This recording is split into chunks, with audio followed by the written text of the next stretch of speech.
पहलगाम हल्ल्यात दहशतवादी फारुकचं नाव समोर। लष्करचा top commander Farooq Ahmad PoK मध्ये लपून बसल्याची माहिती।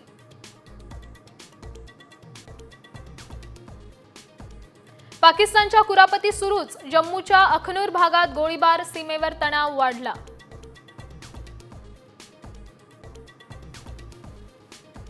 पहलगाम हल्ल्यानंतर भारताचा कडक पवित्रा। अटारी बॉर्डरवरून आतापर्यंत 786 नागरिक पाकिस्तानात परतले।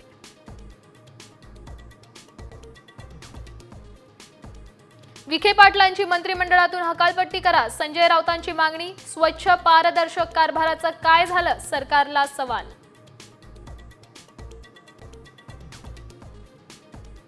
देवेन भारती मुंबईचे नवे पोलीस आयुक्त, विवेक फणसाळकरांच्या निवृत्तीनंतर आज नियुक्ती।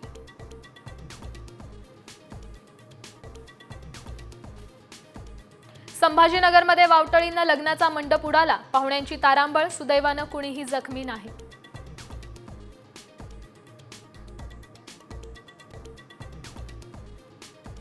एल्फिन्स्टन ब्रिजचा वाद मुंबई हायकोर्टात, याचिकाकर्त्यांचे आक्षेप विचारात घेण्याचे MMRDAला निर्देश।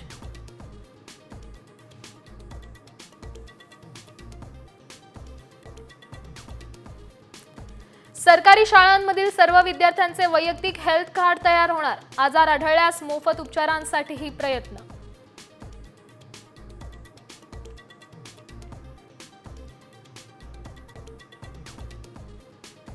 राईड्स रद्द करणाऱ्या ॲग्रिगेटर कॅबच्या चालकांना 1.5 पट दंड भरावा लागणार, राज्य मंत्रिमंडळाकडून निर्णयाला मान्यता।